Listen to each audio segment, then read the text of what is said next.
The distress beacon had been firing for 6 hours before Queen Varek finally authorized a response team. It was not her habit to rush toward human signals. Humans were border noise, fringe creatures who stumbled into contested space and then died in it, confused and soft and slow. Her advisors said the beacon originated from Sector 9, a corridor her empire had swept clean 3 cycles ago. Nothing should be alive out there. She sent 4 scouts, standard retrieval. Maybe a wounded pilot, maybe a corpse still transmitting. The scouts did not come back. Varek stared at the communications panel in her command chamber, watching the silence where their return signal should have been. 4 scouts, trained soldiers from the Vithera caste, armored, armed, with full sensor arrays and extraction protocols. 4, gone in under 20 minutes. She sent 8 more, this time with a surveillance drone flying ahead. The drone lasted 4 minutes. Its final image, transmitted before the feed cut, showed a single human standing in the middle of a collapsed corridor. The human was not wearing a full suit, no heavy armor. A tactical vest, worn boots, a blade strapped to one thigh and a sidearm to the other. The human was looking directly at the drone camera. Not afraid, not hidden, waiting. Varek enlarged the image. The human was female. The face was calm in a way that made Varek's secondary hearts do something uncomfortable. Not the calm of someone unaware of danger, the calm of someone who had already decided how the next part was going to go. The 8 scouts did not come back either. Varek called her head military commander, General Drouth, into the chamber. Drouth was old by Vithara standards, scarred from a dozen campaigns, and not easy to impress. He looked at the drone image for a long time. 1, he said. 1, Varek confirmed. Drouth was quiet. Then he said something Varek had never heard him say in 30 years of service. I would like more information before we send anyone else. That was when Varek decided to go herself. Not alone. She was a queen, not reckless. She took a cruiser with 40 of her personal guard, 6 heavy weapon specialists, and Droth. She also brought a translator unit and a containment pod, because she wanted this human alive. She wanted to look at it, to understand what she was dealing with before she decided how to erase it. The cruiser dropped into Sector 9, and immediately the sensors lit up. 12 Vethra life signs in the debris field, and not dead. Unconscious, sealed inside emergency containment bubbles they did not carry when they went in. The human had incapacitated all 12 scouts and sealed them in their own emergency gear, alive. Varek stared at the readout. It kept them alive. Yes, Drouth said. His voice was strange. Why? Nobody answered. They found the human in the same corridor the drone had captured. She was sitting on a piece of fallen ceiling, eating something from a small metal container, completely relaxed. She looked up when Varek's guard poured through the entry points. 40 weapons trained on her, and she set the container down on her knee and waited. Varek stepped forward. The translator unit chirped to life. You are surrounded, Varek said. You will come with us. The human looked at the 40 guards. She looked at Varek. She tilted her head slightly, the way a person does when they have heard something mildly incorrect and are deciding whether to bother correcting it. I'm Sergeant Dana Cole, she said. And I've been waiting for someone to actually talk to me for 6 hours. Took you long enough. Varek had been in contact with humans before, through diplomats and intermediaries. The diplomats were cautious. They smiled too much. They measured every word. This one was none of those things. This one was something else entirely. You disabled 12 soldiers, Varek said. I didn't want to hurt anyone, Dana said. But they weren't great at accepting that. Drouth made a sound beside Varek. Varek realized, with genuine shock, that it was something close to a laugh. "Why are you in this sector?" Varek demanded. "My ship went down 4 days ago," Dana said. "I've been waiting for rescue. Yours was the first real response." She paused. The other 11 were not great at the talking part. Varek studied her. The human was not young, maybe mid-30s by human reckoning. There were old marks on her hands, the kind that did not come from one incident. There was a scar along the left side of her jaw that had been there long enough to fade silver. She was not large. By Vithara standards, she was almost small. And she was sitting in a destroyed corridor, outnumbered 40-1, eating from a tin can, looking at a queen. Not afraid. Not performing courage either. That was the thing. Varek had seen creatures perform bravery when cornered. This was not that. This was something older and quieter and much harder to categorize. "Or what is your function?" Varek asked. "Your military designation." Dana Cole looked at her steadily. "Search and rescue. I go into places people can't get out of, and I bring them home." Varek processed that. A soldier who did not go in to destroy. A soldier who went in to retrieve. "And if something stands in your way?" Dana picked up her container again and took another bite. "Then I deal with it," she said, "and I still bring them home." The 40 guards had not lowered their weapons. Dana had not looked at the weapons once since Varek arrived. Varek made a decision, not because she trusted the human, not because she felt safe. She made it because she was a queen who had ruled for 40 years by understanding power correctly. And what was sitting in front of her was something she did not yet understand. And she had learned, and long ago, that what you do not understand will eventually surprise you in ways you cannot afford. "Bring her," Varek said. "Alive. Comfortable. I want to talk." Dana Cole stood up, capped her tin, and tucked it into her vest pocket. She looked at Varek with those level eyes and said, "Finally." They walked her to the cruiser. Not one of the 40 guards touched her. They made a wide corridor, and she walked through it like she was the one leading the formation. Drouth fell into step beside Varek and said very quietly, "She counted the guards when she stood up." "I know," Varek said. "She also identified the 3 weakest exit points in under 4 seconds." "I know," Varek said again. "And she still came willingly." Varek watched Dana Cole's back as she walked ahead of them, unhurried, calm, already studying the cruiser's interior layout with the quiet attention of someone who files things away and does not forget them. "Yes," Varek said. "That is the part that concerns me most." The cruiser moved through fold space at Queen Varek's standard travel speed, which was fast enough to make most species uncomfortable. Dana Cole sat in the containment suite, which was not a cell exactly, but was not a cell either.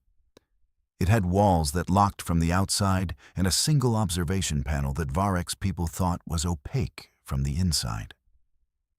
It was not opaque from the inside. Dana had figured that out in the first 10 minutes. She did not let on.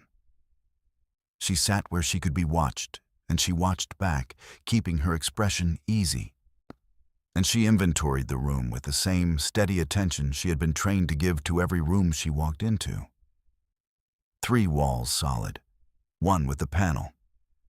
Ventilation at the upper left corner, too small for a person but useful to know about.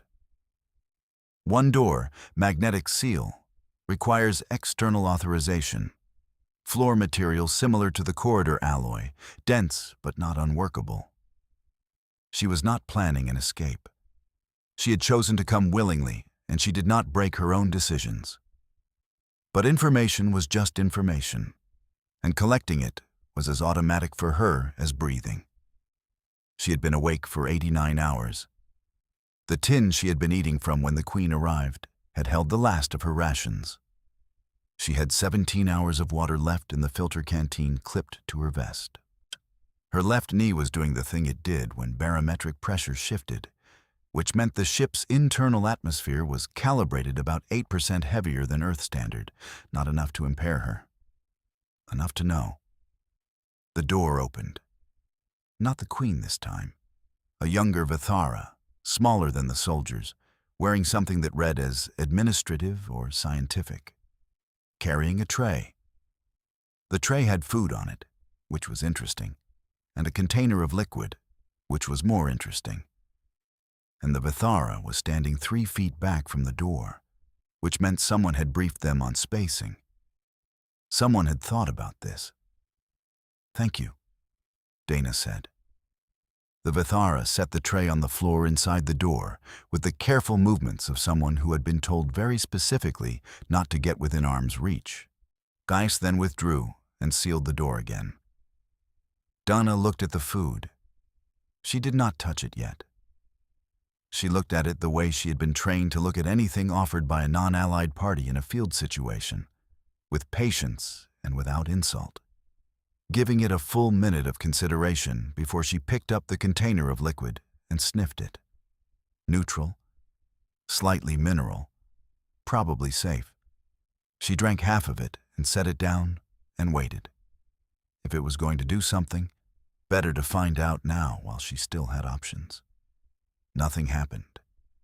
She ate slowly, because she had learned a long time ago that the body's first instinct after scarcity is to eat fast. And fast eating in a pressured environment was a decision she had trained herself out of.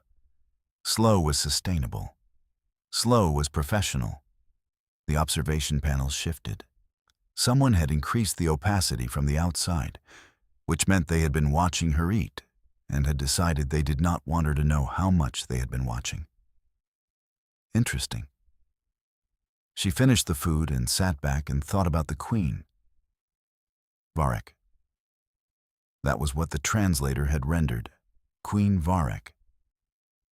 And the Queen was not what Dana had expected when she had been running contingencies in her head during the 6 hours she spent waiting in that corridor. She had expected aggression. The first 12 soldiers had been aggressive in the way of people following protocols they had not written, which meant the protocols were aggressive, but the individuals were following orders and therefore manageable. She had incapacitated them with the minimum necessary force and sealed them so they would be found. Because leaving soldiers behind was not something she did. The Queen was different. The Queen had come herself. That was the first thing. High-value leadership making personal contact with an unknown variable was either overconfidence or a genuine attempt at assessment.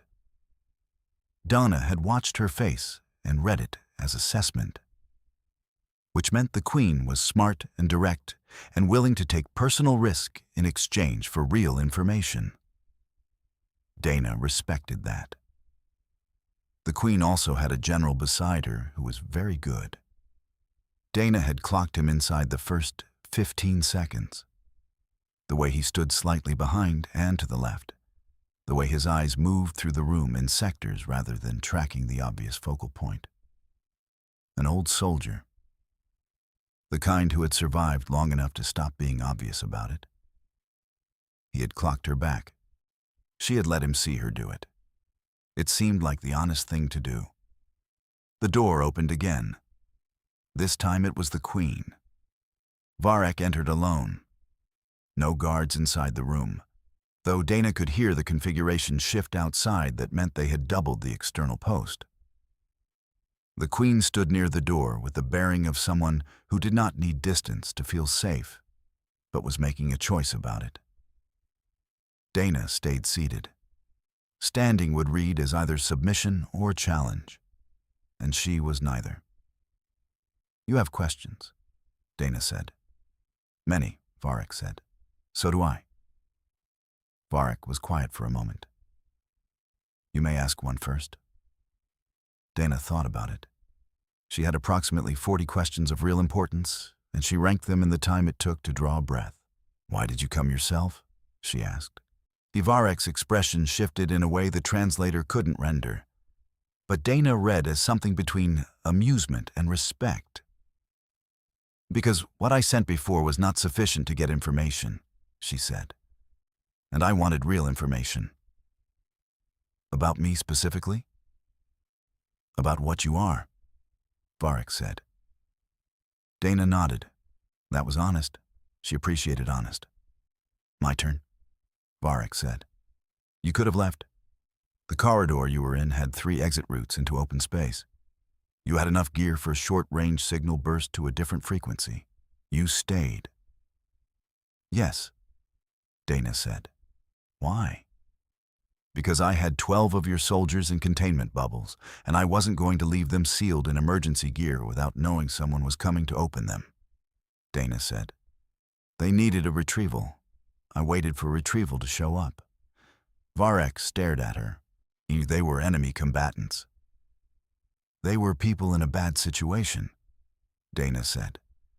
"I'm search and rescue. I don't leave people in bad situations." The silence in the room had a texture to it that Dana couldn't quite name. She watched the Queen process what she had just said. Watched the recalibration happening behind those eyes.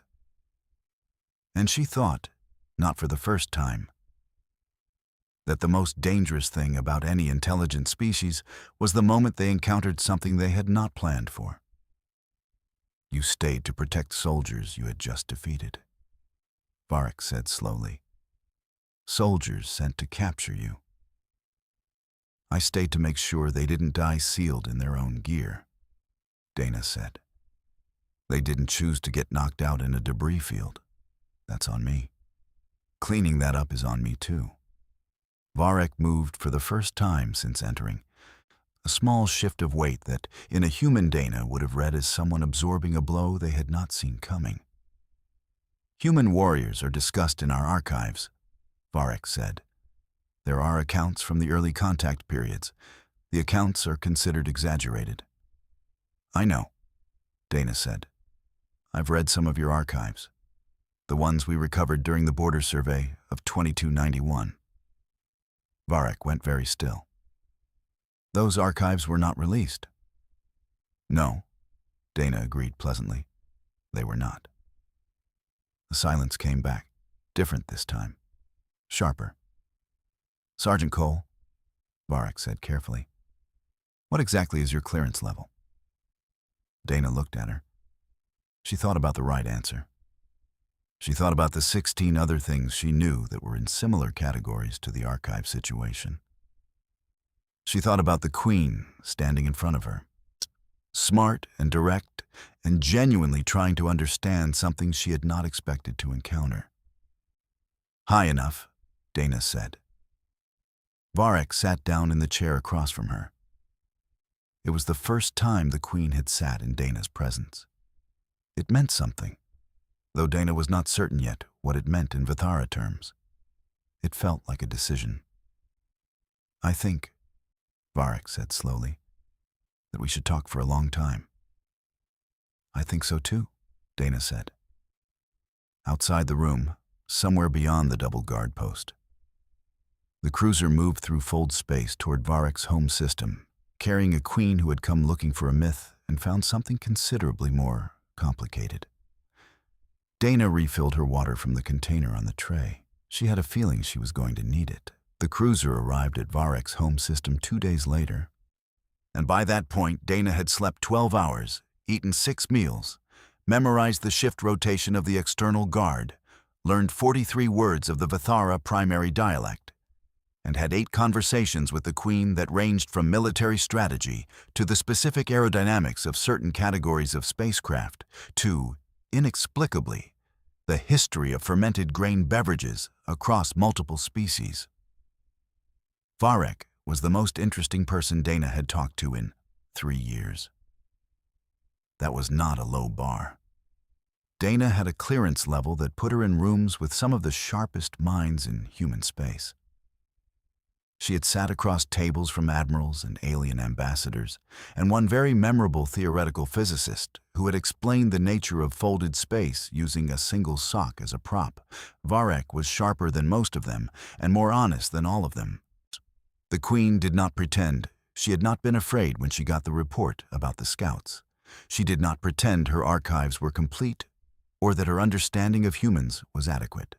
She asked questions with the directness of someone who had decided that pretending to know things she did not know was a waste of her limited time with a resource she had not expected to have. Dana answered most of them. She did not answer a few, and when she declined, she said so plainly. And Varek accepted this without pressure, which told Dana more about the Queen than any of the answers had. What concerned Dana was the War Council. She had not been told about the War Council.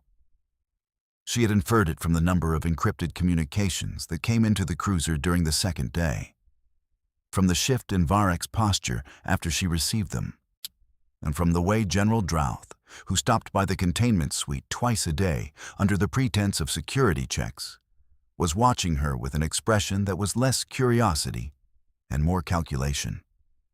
Something was in motion. Something that had been in motion before Dana's ship went down, and her arrival had complicated it. When the cruiser docked, Dana was escorted through a part of the station she had not expected to see. Not a processing facility, not a holding area. The central command quarter. She filed the layout as she walked, not obviously, just the steady accumulation of spatial data that her training made as unconscious as breathing. The War Council chamber was full. 14 Vithera in the elevated ring of seats that circled the central floor. Varek took the high position at the front. Drouth stood to her right. Dana was placed at the center of the floor, which was either a position of importance or a position of exposure, and probably both. One of the council members spoke immediately. The translator rendered it as, "This is the creature." "This is Sergeant Dana Cole of the Human Search and Rescue Corps," Varek said. "She is here as an informed party." "She is a prisoner," said another council member. "She walked onto my ship willingly," Varek said. "I have not reclassified her." Dana stood at the center of the floor and kept her hands loose at her sides and her face professionally neutral, and listened to the argument that was clearly not the first version of itself. The council had been fighting about her or about something she represented before she set foot in this room. She waited for a gap in the exchange and said, not clearly enough for the translator to catch, "May I ask what specifically is being decided?" The chamber went quiet in the way of people who are not accustomed to the subject of their discussion participating in it. Varek looked at her. Something moved behind the Queen's eyes that was close to relief. "The Third Frontier System," Varek said. "Human colonies. Our expansion route crosses through it." Dana kept her expression still. "When?" "The order was issued before your ship went down," Drouth said. It was the first thing he had said directly to her. "Your presence here has delayed the confirmation. 43 human colony stations in the Third Frontier."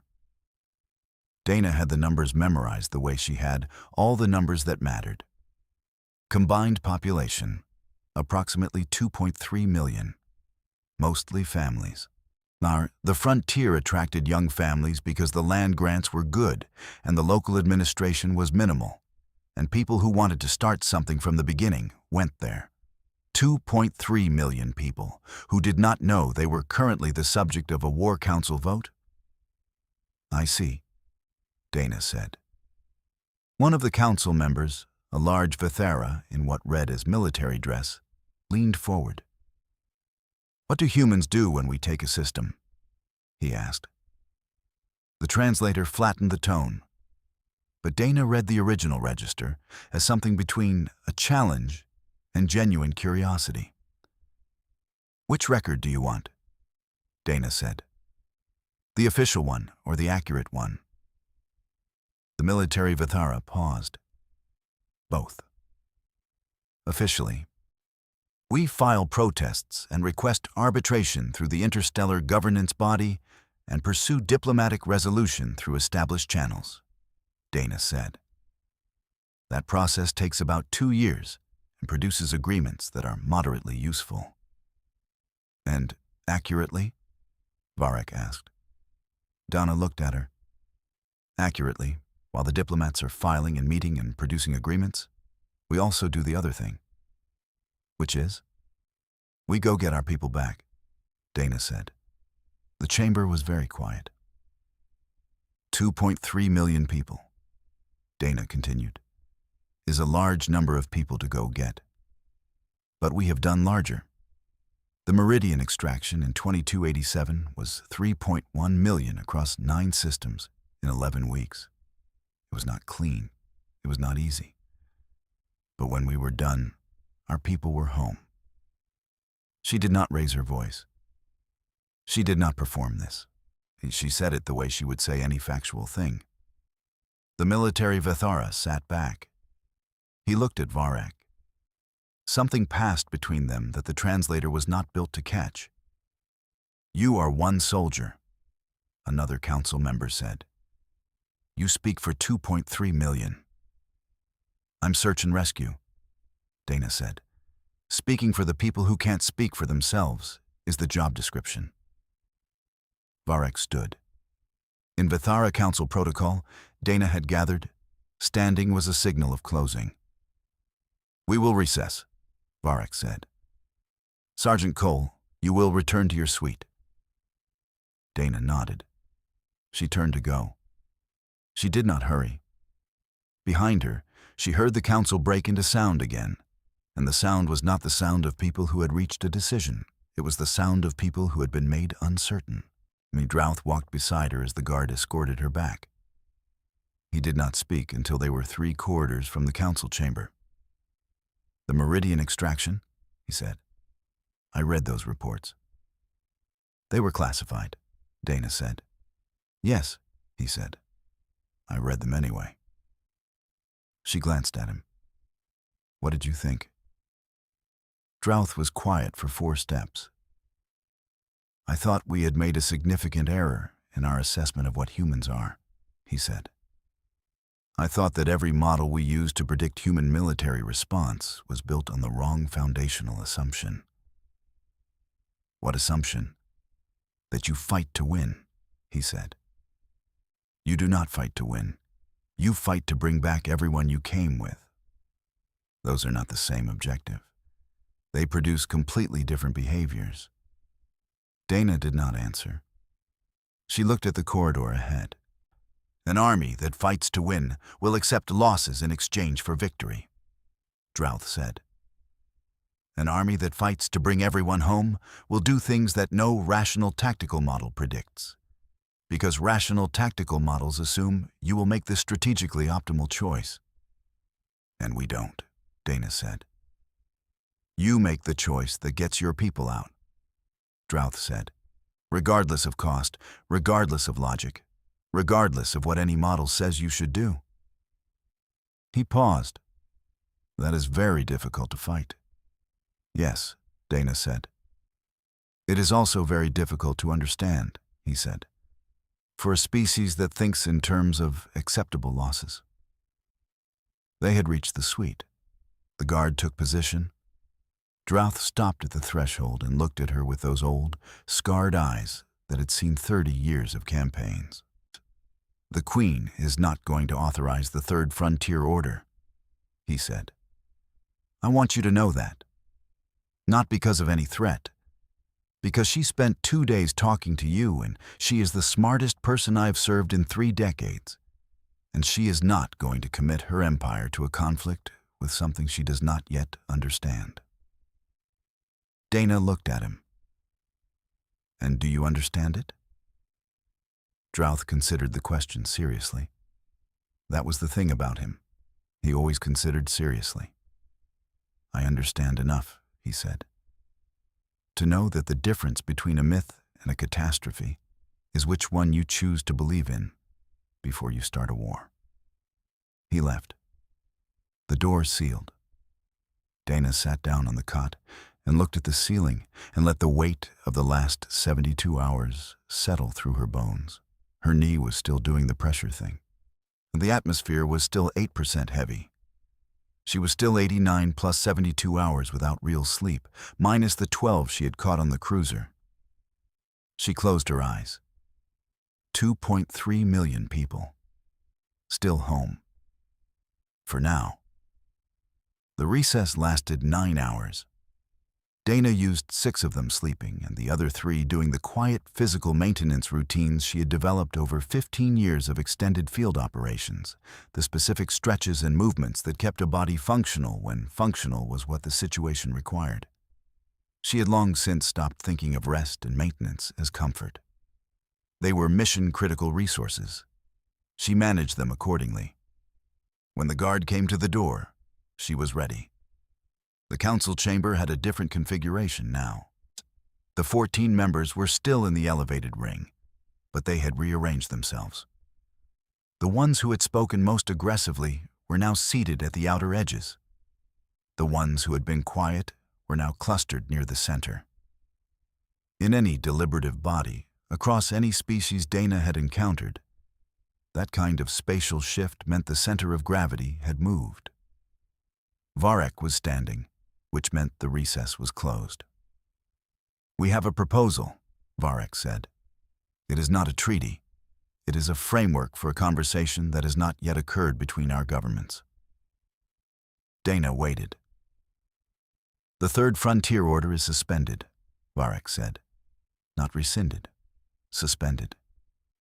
"For how long?" Dana asked. "Until a formal dialogue is established at the governmental level," Varek said. "You are not a diplomat. I am not going to ask you to carry a diplomatic outcome, but I am going to ask you to carry a message. I can do that." "The message is this," Varek said. "The Vithara Empire has operated on an assessment of human military capability that is significantly inaccurate.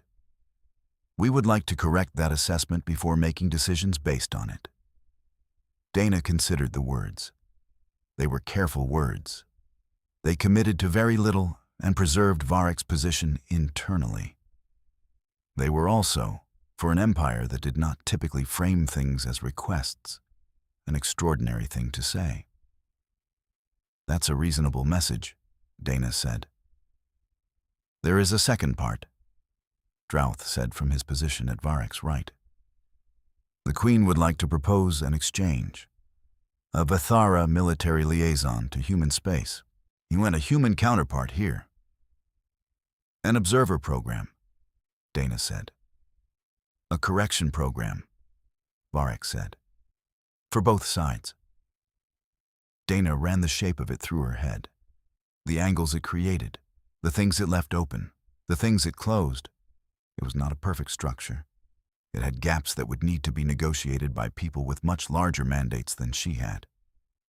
But it was a structure, and structures could be built on. "I'll carry the message," she said. The military Vithara, who had challenged her the day before, spoke from his position at the outer edge of the ring. "You understand," he said, "that if your government does not respond constructively, the order is reinstated." "I understand," Dana said. "And you are confident they will respond constructively?" Dana thought about the people who would receive this message.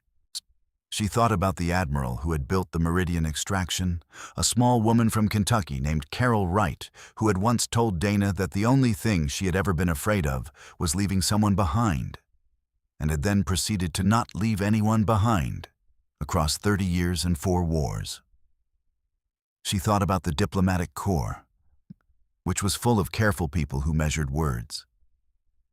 She thought about the Search and Rescue Command, which was full of people who were specifically not careful when careful meant leaving someone in a bad situation. She thought about 2.3 million people on colony stations who were currently living their lives without knowing how close they had come to something catastrophic. "They'll respond," Dana said. "I can't tell you how. That's above my level. But they'll respond. Varek nodded once. And then we will begin the arrangements for your return. There's one more thing, Dana said. The chamber went quiet. Your 12 scouts, she said. The ones I sealed in containment. I want to know they're all right. Varek looked at her for a long moment. Then she turned to Drouth, who consulted something at his wrist, and said, All 12 are in medical recovery. 2 have minor injuries. The rest are uninjured. They are expected to be fully operational within 4 days. Thank you, Dana said. You secured their emergency gear correctly, Drouth said. The medical team noted that the sealing technique preserved optimal oxygen levels. They asked who had sealed them. Standard field protocol, Dana said. It is not a technique we teach, Drouth said. It's not a technique, Dana said. Oh, it's just the right way to seal someone so they don't run out of air while you wait for their people to come get them. The chamber held that sentence for a moment. Varek made a gesture that the translator did not render into words, but that read, across every variation of body language Dana had ever studied, as something like, and there it is. The return journey was arranged over the following 12 hours. A Vithara escort vessel. Dana's own emergency transponder restored to full function. A formal written summary of the proposed framework, encoded and sealed for delivery to human governmental authority. Drouth walked her to the launch bay. One question, Dana said as they reached the bay door. Before I came, before your scouts found the beacon, what was the assessment? Officially, what did your archives say humans were? Drouth stopped walking. He was quiet for long enough that Dana thought he might not answer. A border nuisance, he said. Technologically moderate, territorially aggressive but tactically limited. High attrition rate in extended conflict, generally manageable. And now? Drouth looked at her. This old soldier with his 30 years of campaigns, and his eyes that had seen the shape of many kinds of danger. Now, he said carefully, we know that your military does not fight with acceptable losses as a variable. That changes every calculation we have, every strategic model, every projection of conflict duration and outcome. He paused. A military that will not leave anyone behind is a military with no ceiling on how far it will go to complete an objective. That's accurate, Dana said. It is the most dangerous thing I have encountered in 30 years of service, Drouth said. And I have encountered many dangerous things. It's not meant to be dangerous, Dana said. It's just what you do when they're yours. She went through the bay door. The escort vessel was waiting. Clean, fast, more than capable of getting her to a relay point where she could signal home. She had the sealed framework document in her vest pocket, next to the empty tin from the corridor, which she had kept because she kept things like that. Small physical records of the moments that mattered. The bay door closed behind her. Somewhere on the other side of it, she knew.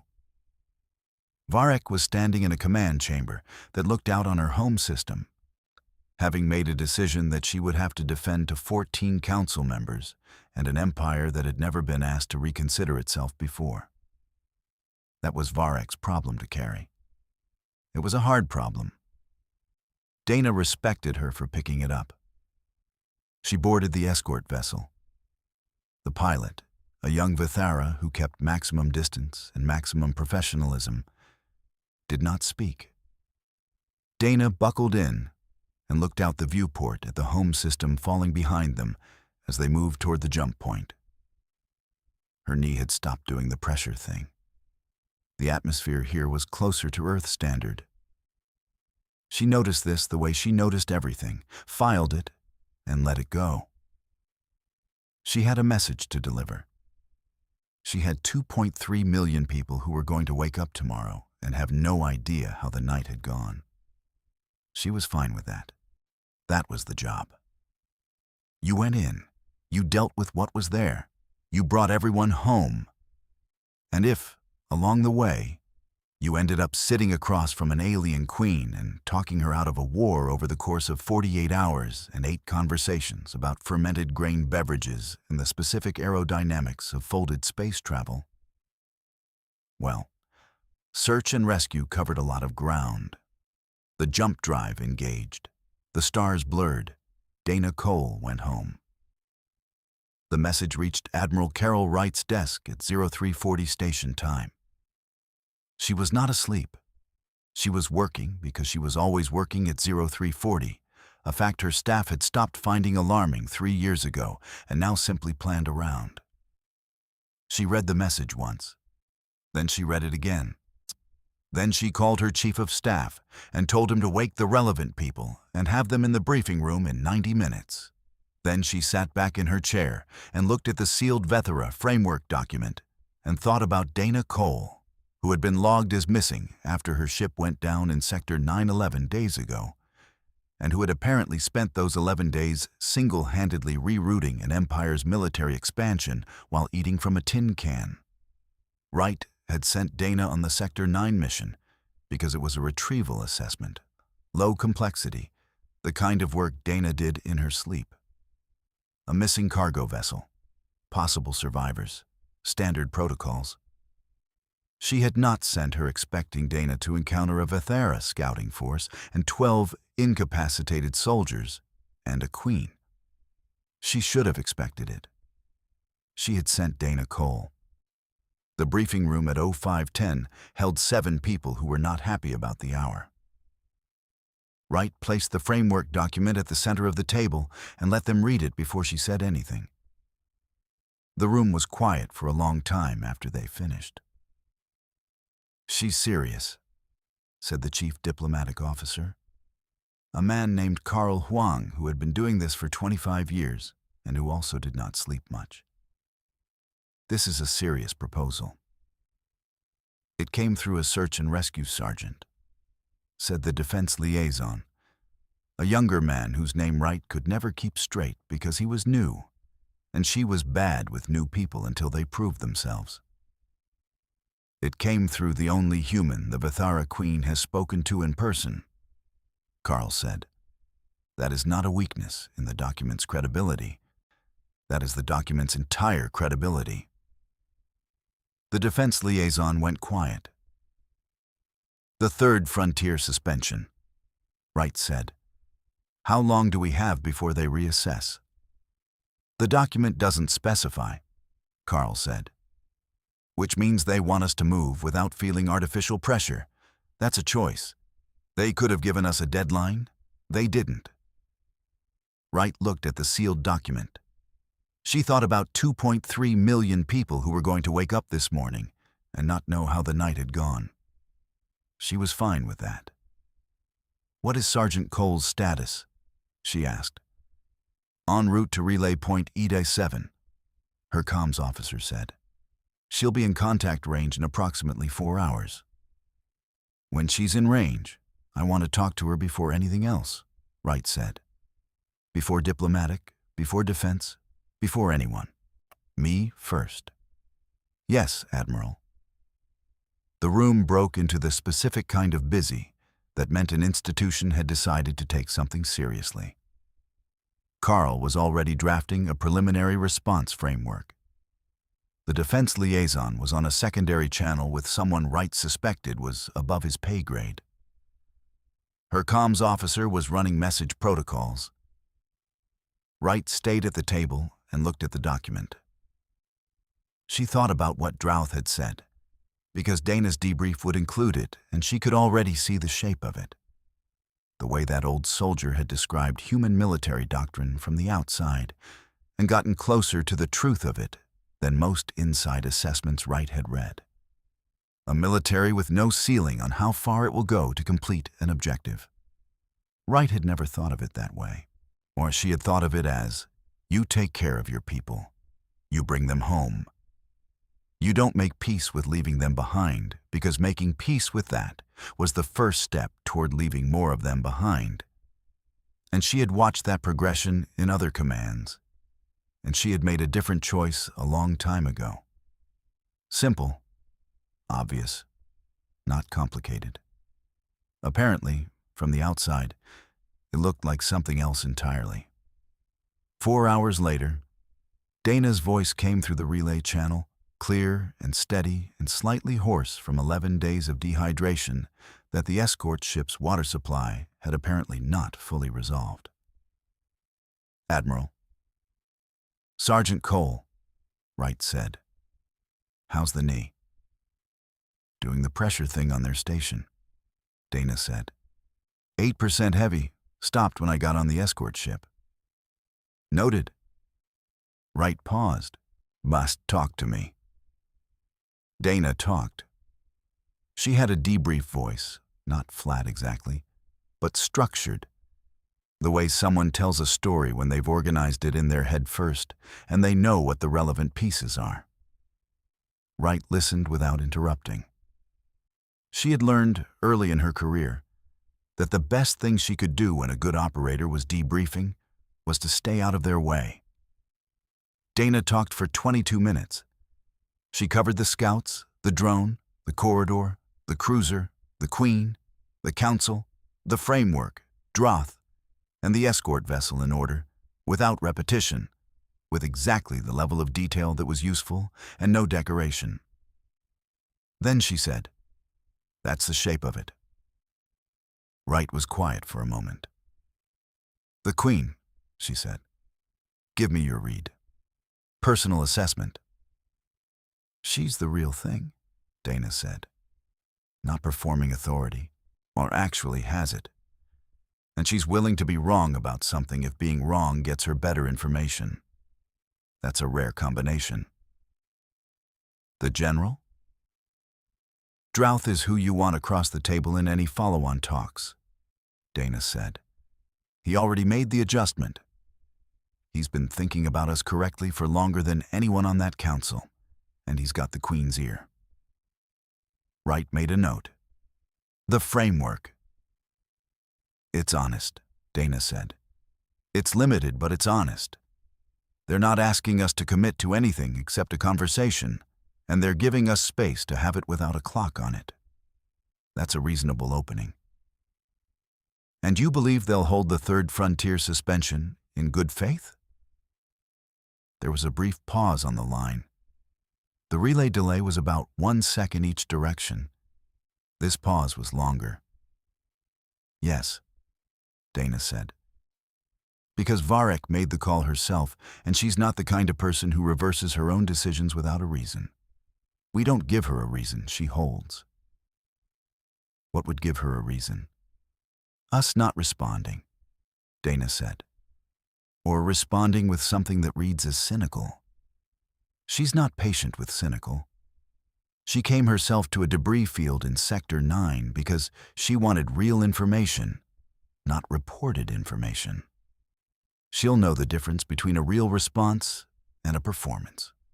Wright thought about Carl Huang and his preliminary response framework and the 7 people who were probably drafting things at this very moment that Varek would identify as performances. "I'll need you in the room when we draft the formal response," Wright said. "I'm search and rescue, Admiral." "I know what you are," Wright said. "I'm asking anyway." Another pause. "Yes, ma'am." "Ita to the station?" 31 hours. Get some sleep on the way." "I will." "Dana." "Admiral." Wright looked at the window of her office, which looked out on the station's operational bay, which at 0600 was beginning to hum with the first shift coming on. 2.3 million people. And a corridor in Sector 9 where a sergeant had sat on a piece of fallen ceiling eating from a tin can and waiting for someone to come talk to her. "Good work," Wright said. The line was quiet for a moment. Then Dana said simply, "Brought everyone home." Wright closed the channel. She sat in her chair and looked at the operational bay and thought about the Vithara Empire, which had built all of its models on an assessment that was categorically wrong, and which had had the uncommon intelligence to notice it was wrong, and the uncommon courage to say so before committing to a decision they could not undo. She thought about Drouth, who had read classified documents he was not supposed to have access to, and who had described human military doctrine from the outside with more accuracy than most people who studied it from the inside. She thought about Varek, standing in a council chamber, making a decision that she would have to carry alone. Because that was what being the person who decides looks like. Wright had spent 30 years being the person who decides. It was a specific kind of weight. She recognized it in other people when she saw it. She stood up and walked to the briefing room, where 7 people were drafting a response to an alien empire's offer to reconsider a war, where the response needed to be real, not a performance. That was doable. Wright had learned a long time ago that the most powerful thing you could bring to any table was the same thing Dana Cole had brought to a corridor in Sector 9. The truth, said plainly, and the willingness to wait for the other side to catch up. She walked into the briefing room and said, "Start over. Here's what we're actually going to say." And they started over. 2.3 million people woke up that morning and had no idea how the night had gone. They went to work, they fed their children, they watched the sun rise over frontier land that still belonged to them, and none of them knew that the reason for all of that was a sergeant with a bad knee and a tin can and the absolute, unshakable conviction that you do not leave people in bad situations.